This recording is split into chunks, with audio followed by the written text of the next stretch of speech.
Delisa duduk bersila di atas tempat tidur sembari mengecek pesan di handphonenya.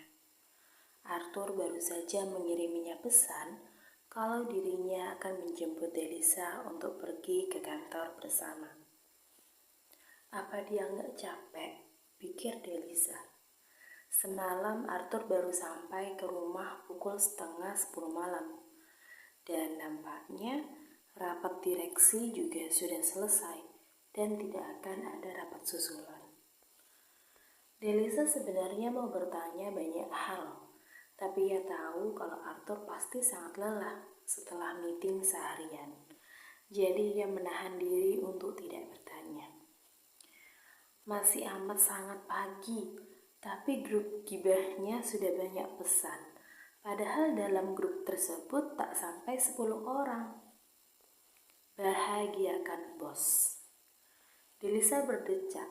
Setiap hari nampaknya grup ini berganti nama. Guys, ada berita heboh. Kalimat pembuka oleh Syakwa yang nampaknya sudah mulai mengambil alih jabatan menjadi si biang gosip menggantikan si Pras. Apa tuh? Jam segini mau nyebar berita, udah pada molor rakyatnya. Delisa melihat ke waktu pesan terkirim, pukul 22:31. Semalam seingat Delisa ia langsung tidur setelah Arthur mengabari kalau dirinya sudah sampai di rumah. Jadi ia tidak melihat pesan di grup ini. Gue masih bangun. Gue masih ngedrakor. Ada berita apaan emangnya? Bos kesayangan kita besok mulai masuk kerja lagi. Yeay! Mata Delisa membulat melihat tulisan tersebut. Bos kesayangan? Bukankah Arthur yang Syakwa maksud? Tapi semalam Arthur tidak memberitahu apapun kepadanya. Pak Arthur, sumpah lu, legit gak nih beritanya? Dikasih tahu Bu Angel, tadi dia nelpon gue terus ngegibahin bareng, hahaha. Delisa tersenyum. Nampaknya Bu Angel yang terkenal galak bisa dijinakkan oleh Syakwa yang akan segera menjadi sekretarisnya. Bu Angel ngajak gibah, kesambet gak tuh? Hahaha, kagak. Tadi dia nanya soal file kerjaan, terus keterusan deh ngegibah. Lo pada tahu kan Bu Angel gak suka sama Pak Hengki. Terus nasib Pak Hengki gimana? Bakal heboh sih kantor besok. Pak Hengki dipecat, Pak Setia juga, kalau Bu Ani masih diselidiki. Ada perkara apa emangnya? Tunggu berita resminya besok di kantor ya. Bye guys, gue mau bubuk manja dulu. Dan chat berakhir dengan umpatan dari yang lain, karena info setengah-setengah dari Syakwa. Delisa tampil pusing dan beranjak ke kamar mandi. Arthur akan menjemputnya untuk berangkat bersama, jadi ia harus cepat bersiap. Toh nanti ia bisa bertanya pada Arthur langsung. Yang penting, mulai hari ini Arthur tidak akan jadi pengangguran sementara lagi. Selesai mandi, Delisa mulai bersiap. Handphonenya berdering. Jihan, kakaknya menelpon. Pagi mbak, sapa Delisa setelah mengucap salam. Udah mau berangkat kerja ya Del? Tanya Mbak Jihan di seberang sana. Belum sih, ini baru siap-siap. Kenapa? Kamu jadinya pulang kapan? Delisa berpikir sesaat. Belum tahu mbak, kenapa? Ia belum dapat kepastian kapan tepatnya ia bisa pulang. Gak apa-apa, ini adik sepupunya Mas Evan lagi libur kuliah, jadinya mau balik ke sini. Kalau bisa sekalian sama kamu. Kamu pulangnya diantar Arthur atau pulang sendiri? Si kembar, tanya Delisa mengingat sepupu Mas Evan, suami Jihan yang sedang berkuliah di ibu kota. Iya, aku sih terakhir kerja Jumat ini mbak. Cuma nanti deh aku tanya Mas Arthur dulu gimana dan kapan aku pulangnya. Oke deh kalau begitu nanti kabarin ya. Sip. Oh iya, Ini yang katanya saudara-saudara kita pada minta bahan nih buat baju seragam pernikahan kamu. Gimana? Mau dikasih enggak? Mbak pusing tiap hari didatengin, udah kayak mbak ada hutang aja sama mereka. Kening Delisa menyerjit. Hah? Ada aja ulah orang-orang yang mengakunya saudara kalau mereka sedang berjaya aja. Nanti deh aku tanya Mas Arthur dulu, kan uang yang dipakai buat beli bahannya uangnya dia. Mbak sih mau ngelarang, gak usah, tapi tahulah ya mulut mereka tuh gimana. Ya deh Mbak, nanti aku kabarin lagi ya, aku mau siap-siap dulu. Salam buat Bapak sama Bunda sama semuanya. Iya, hati-hati di jalannya, calon manten. Setelah mengucap salam, sambungan telepon berakhir. Tak lama suara klakson mobil terdengar. Tanpa melihat pun Delisa sudah tahu itu siapa. Ia bergegas keluar setelah memastikan penampilannya sudah rapi. Saat keluar rumah, ia berpapasan dengan Adit yang juga baru keluar dari rumahnya sembari menyeret koper. Pagi Mas Adit, sapa Delisa dengan sopan. Dirinya merasa tak enak kalau tidak menyapa karena sudah terlanjur bertemu muka. Pagi, mau berangkat kerja ya? Tanya Adit basa-basi. Iya mas, Delisa melirik ke arah koper yang dibawa oleh Adit. Mau dinas keluar kota ya? Ucap Delisa. Adit tiba-tiba seolah mengerti karena Delisa melihat ke arah kopernya. Oh hehehe, tawa Delisa canggung. Dia sudah berpikir yang tidak-tidak. Kalau gitu aku berangkat dulu ya mas, gak enak, bos aku udah nungguin. Adi tertawa dengan Delisa menyebut Arthur yang calon suaminya dengan sebutan bos. Iya, salam sama Arthur ya. Delisa mengangguk dan melanjutkan langkahnya menuju mobil. Ngobrolin apa sama Adit? Tanya Arthur saat Delisa sudah selesai memasang sabuk pengamannya. Cuma nyapa doang, dia juga kirim salam sama mas. Arthur melihat ke arah Adit yang baru saja menutup bagasinya setelah memasukkan koper. Aku sempat mikir tadi, kirain mas Adit mau minggat. Soalnya pagi-pagi udah nyeret koper aja, rupanya cuma mau dinas di luar, hehehe. Sama, jawab Arthur kemudian mereka tertawa. Arthur menekan klakson saat berpapasan dengan mobil Adit. Kalau dipikir-pikir, kasihan juga ya Mas Adit mencintai seseorang yang tidak mencintainya. Arthur menoleh kepadanya. Kamu manggil dia Mas? Iya, jawab Delisa dengan santai. Kenapa Arthur malah fokusnya ke panggilan Delisa ke Adit, bukan kalimat setelahnya? Emang Mas baru tahu? Aku kan udah sering manggilnya Mas Adit di depan Mas. Mas gak suka kamu manggil dia dengan sebutan Mas.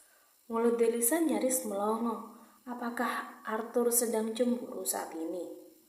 Mas cemburu? Tanya Delisa tersenyum menggoda. Enggak, cuma gak suka aja kamu manggil dia Mas. Delisa menyenggol lengan Arthur.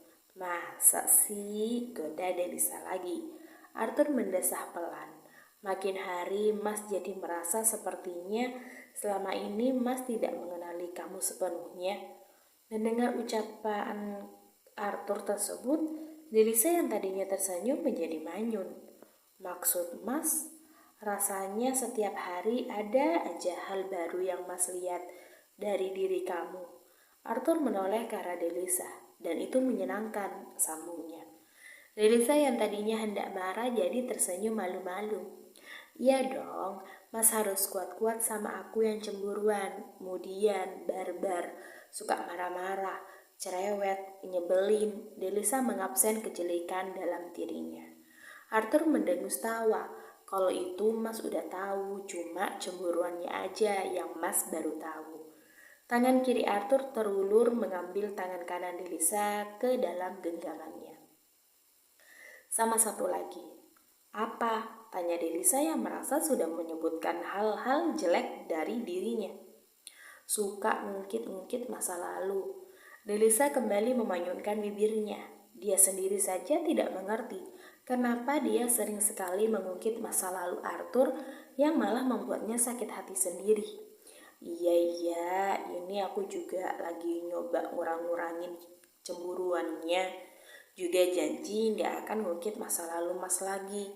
Delisa makin manyun dan Arthur malah suka melihat Delisa yang manyun karena kesal. Entah kenapa malah terlihat menggemaskan di matanya. Mas juga banyak berubah.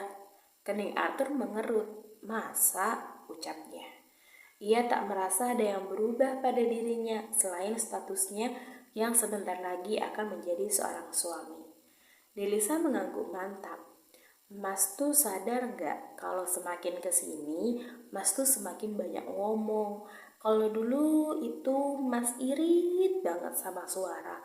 Kalau aku nanya aja dijawabnya cuma Delisa menirukan Arthur yang kalau dirinya bertanya hanya dijawab dengan deheman. Masa sih? Delisa menatap heran. Bisa begitu ya? Sendirinya yang punya badan tidak sadar. Iya, mana ngeselinnya minta ampun lagi. Apalagi kalau lagi marah. Beuh, ngeri. Delisa jadi teringat saat Arthur pertama kali marah besar kepadanya. Delisa tak sengaja menghapus file asli kiriman dari klien yang sudah ditandatangani. Delisa sampai menangis sesegukan dibuatnya. Arthur yang mendengar itu malah tertawa. Ya maaf, ucapnya seolah tidak bersalah. Gitu doang. Ya gimana? Apa pernah Mas marah kalau kalian gak buat salah? Delisa jadi tidak bisa membalas ucapan Arthur karena apa yang Arthur ucapkan benar adanya. Terus juga aku tuh sekarang kayak ngeliat sisi lainnya Mas gitu loh. Mas tuh ternyata orangnya jahil, terus suka ngeledekin, cengengesan. Pokoknya nggak Arthur Bagaskara banget deh. Aku sampai mikir apa ini bener Pak Arthur bos saya, atau mungkin Pak Arthur kesambet pas di Bali kali ya. Arthur melihat ke arah Delisa. Gadis itu sedang menatapnya sambil menyipitkan mata. Arthur menghentikan mobilnya di lampu merah kemudian menyentikkan jarinya di kening Delisa. Sakit ih mas, astaga keningku yang cantik. Delisa mengusap keningnya yang terasa sakit. Biar isinya kembali ke jalan yang benar, jawab Arthur dengan santai. Delisa tidak menjawab, tapi bagaimanapun ia suka dengan suasana ini. Oh ya mas, gimana hasil meeting kemarin? Calon suami kamu ini udah gak jadi pengangguran lagi. Delisa sih sudah tahu hal itu. Dan yang ingin ia tahu itu bagaimana nasib Pak Hengki dan orang-orang yang dipanggil meeting kemarin. Syukurlah, terus Pak Hengki gimana? Gitu doang. Calon suami kamu ini sudah mulai kerja lagi loh. Iya, selamat ya calon suamiku, ucap Delisa sembari tersenyum lebar. Jadi Pak Hengki gimana? Dipecat, jawab Arthur dengan singkat dan fokus menyetir kembali. Karena Arthur nampak santai dan seperti enggak mau menjawab. Mas, seru Delisa merengek dan Arthur menahan senyum. Iya, mas ceritain ya. Pak Hengki sama Pak Setia dipecat. Selain itu juga mereka dilaporkan ke polisi. Kalau Bu Ani masih dalam diselidiki. Polisi? Delisa kaget, kok bisa bawa-bawa polisi segala? Arthur mengangguk. Kamu ingat kejadian 2 tahun yang lalu waktu produk baru kita ditiru perusahaan sebelah dan mereka launching duluan? Delisa mengangguk, ia ingat kejadian itu. Arthur marah besar, belum lagi mereka bukan saja meniru produk, tapi juga program marketingnya. Memang sih terkadang ada kesamaan antar produk Springbed, tapi jelas ada perbedaan di kualitasnya. Tapi masalahnya produk yang perusahaan sebelah buat itu sama persis dengan produk yang mereka mulai dari kainnya sampai letak aksesorisnya. Benar-benar sama persis dan parahnya mereka launching lebih dulu. Tapi bukannya sudah ketahuan ya mas si pelakunya, si Ardi kan yang sekarang jadi buronan kasus penipuan. Setahu Delisa, kasus itu sudah ditutup dan Ardi yang dulunya bekerja di bagian R&D kabur dan terakhir yang Delisa tahu ia menjadi buronan kasus penipuan. Iya, tapi apa kamu yakin kalau dia cuma sendirian? Delisa menggeleng ragu, gak tahu, jangan bilang kalau... Ia mulai berpikir jangan-jangan Pak Hengki, Pak Setia dan Bu Ani ada hubungannya. Seperti yang kamu pikirin, ucap Arthur seolah tahu apa yang sedang Delisa pikirkan. Dan Mas udah tahu itu sejak kapan? Awal tahun ini. Rupanya selama ini mereka juga menjual formula busa kita ke pesaing. Delisa makin tidak percaya. Wow, sudah setengah tahun Arthur tahu dan Delisa selama ini sama sekali tidak tahu apapun. Terus kenapa baru action sekarang? Buktinya baru kekumpul. Aku nggak paham. Terus kalau memang menyangkut hal itu, kenapa malah Mas yang diistirahatkan? Delisa bingung. Lalu apa hubungannya dengan Arthur yang diistirahatkan? Buktinya belum terlalu valid karena mereka mainnya bersih, jadi harus dipancing. Kening Delisa mengerut, tapi secara garis besar dia mulai paham. Maksud Mas, Arthur menoleh kepadanya.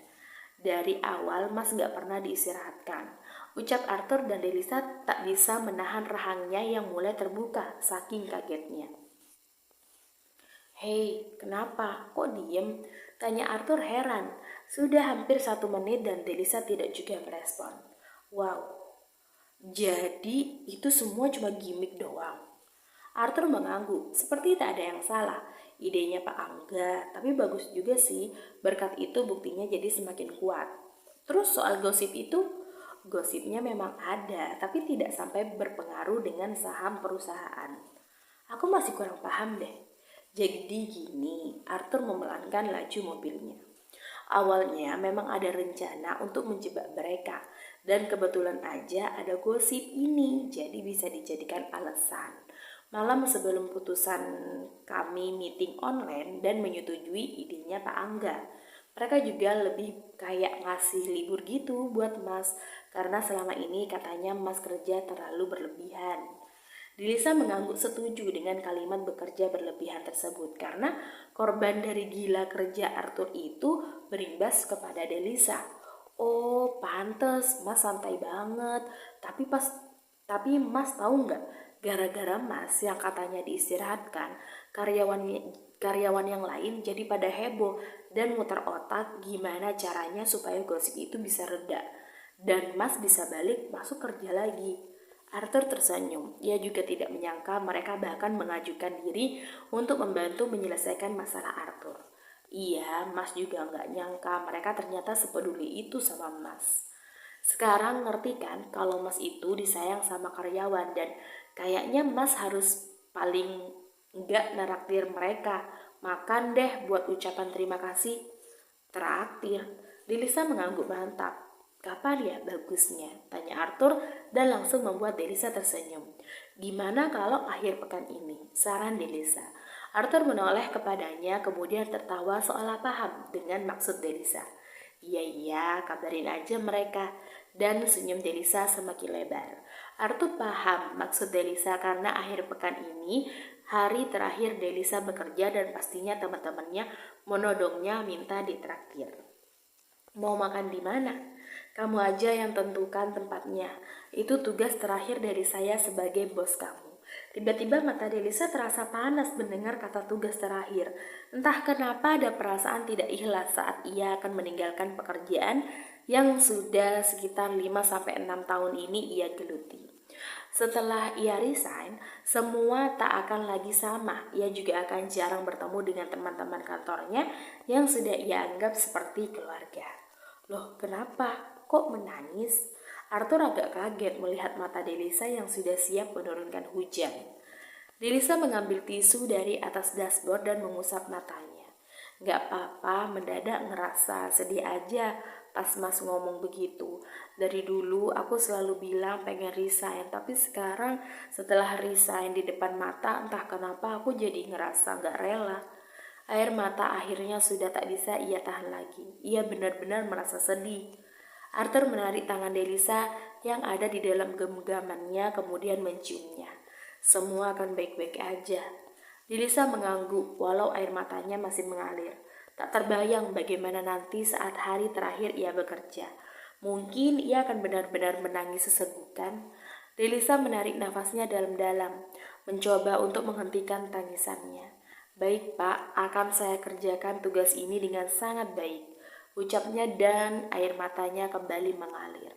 Iya, saya tahu kamu pasti akan melakukan yang terbaik. Dan air mata Delisa semakin mengalir deras. Sesampai di parkiran kantor, mereka tidak langsung turun. Delisa sedang memperbaiki riasannya yang agak berantakan akibat tangisannya tadi. Matanya masih terlihat memerah, untung tidak sampai bengkak. Mas turun aja duluan, nanti aku nyusul. Arthur mengelus pelan rambut Delisa. Kamu sudah merasa lebih baik? Delisa mengangguk pelan, suasana hatinya jadi melo begini. Iya, udah lebih baik, mata aku bengkak enggak? Arthur mengelus pipi Delisa yang nampak memerah, apalagi di bagian hidungnya. Enggak terlalu, kalau masih mau nangis enggak apa-apa, mas tungguin. Atau kita putar balik aja, hari ini enggak usah kerja. Delisa lekas menggeleng. Ia tidak mau bolos karena hari ini dan besok adalah hari terakhir ia bekerja. Dan juga hari ini Arthur pasti sudah ditunggu oleh para karyawan. Aku nggak apa-apa kok mas. Arthur tersenyum dan memajukan wajahnya. Mencium kening Delisa dengan lembut membuat pipi Delisa yang memang sudah memerah karena menangis menjadi semakin merah. Mas ini bisa aja ngambil kesempatan dalam kesempitan, ucap Delisa dan langsung membuat Arthur tertawa. Arthur menyentuh dagu Delisa kemudian mengelusnya dengan pelan. Kalau memang Mas mau mengambil kesempatan dalam kesempitan, seharusnya di bagian yang lain, ucapnya sembari melihat ke arah bibir Delisa. Delisa menggigit bibir bawahnya, ia mengerti bagian mana yang Arthur maksud. Jangan mancing, ucap Arthur dan malah membuat Delisa malu. Siapa yang mancing? Tanya Delisa tidak terima. Ia menggigit bibir bawahnya itu secara refleks, tak sengaja. Arthur berbalik dan membuka pintu. Ya sudah, ayo turun. Delisa manyun, ia merasa kesal sendiri dengan respon Arthur. Saat ia berbalik, Delisa terlonjak begitu melihat ada seseorang yang sedang mengintip dari luar jendela. Ia kaget dan membuka pelan pintu saat orang itu sedikit menjauhi pintu. Pagi Pak, sapa Delisa merasa agak malu. Sudah sejak kapan Pak Angga mengintip dari luar jendela mobil mereka? Apa mungkin bos besarnya ini melihat apa yang terjadi di dalam tadi? Pagi Delisa, sapa Pak Angga tersenyum mencurigakan. Bapak tahu kan tidak sopan mengintip di kaca mobil seseorang, ucap Arthur yang berdiri tidak jauh dari mereka. Habisnya saya kan khawatir kalian sudah lama sampai tapi nggak keluar-keluar, kirain ada apa. Jawab Pak Angga dengan santai tapi jelas Delisa bisa melihat senyum menggoda dan jenaka di wajah bosnya itu. Delisa masih berdiri bingung harus bagaimana sedangkan Arthur hanya mengembuskan nafas berat. Mereka berjalan bersama dan sesampainya di lobi kantor, semua karyawan berdiri berbaris di kedua sisi pintu masuk. Selamat datang kembali Pak Arthur, ucap mereka bersamaan. Arthur tersenyum melihat hal itu. Begitu juga dengan Delisa yang menatap heran kepada teman-temannya. Ia tidak tahu akan ada hal ini hari ini. Tak ada yang memberitahunya. Bu Mira berjalan mendekati Arthur kemudian mengalungkan kalung bunga. Tak lama Mega datang sembari membawa kue tar yang bertuliskan "Selamat datang kembali Pak Arthur" dan 2 lilin di atasnya. Ayo tiup, instruksi Pak Angga. Arthur mau tidak mau meniup lilin tersebut. Welcome back my son. Pak Angga menepuk punggung Arthur kemudian mengedipkan sebelah matanya. Arthur melihat ke sekeliling. Terima kasih semuanya. Saya senang bisa bergabung kembali. Saya harap kita bisa bekerja sama seperti biasanya, ucap Arthur. Kemudian melirik ke arah Pak Angga. Dari lirikan Arthur, Delisa tahu kalau ini semua adalah idenya Pak Angga. Padahal Pak Angga seharusnya amat sangat tahu karena ia yang memberi ide untuk meliburkan Arthur, tapi bersikap seolah benar bahwa Arthur memang diistirahatkan. Saat melihat sekeliling kembali timbul perasaan asing di diri Delisa. Haruskah ia benar-benar resign? Pikirnya dalam hati. Sebagai ucapan terima kasih, saya akan mentraktir kalian semua makan besok malam. Mendengar apa yang Arthur ucapkan, semua bersorak senang. Di mana makan makanannya, Pak? Tanya salah seorang karyawan. Arthur menyentuh bahu Delisa yang berdiri di sampingnya. Delisa yang akan tentukan tempatnya. Delisa mencoba tersenyum walau matanya agak berkaca-kaca. Nanti saya infokan lagi ya. Semuanya bubar dan kembali ke tempat kerja masing-masing. Arthur menggenggam tangan Delisa begitu mereka masuk ke dalam lift. Delisa yang sedang dalam mood melo menyenderkan kepalanya ke lengan Arthur. Saya masih di sini loh. Delisa seolah tersadar. Ia lekas menjauh dari Arthur. Namun pria itu menahan tubuhnya. Ganggu aja, ucap Arthur dengan santai seolah sedang tidak berbicara dengan atasannya. Belum lagi Delisa yang menutup katanya erat, menahan malu sesaat ia lupa kalau Pak Angga dan juga Bu En ikut masuk ke dalam lift yang sama dengan mereka.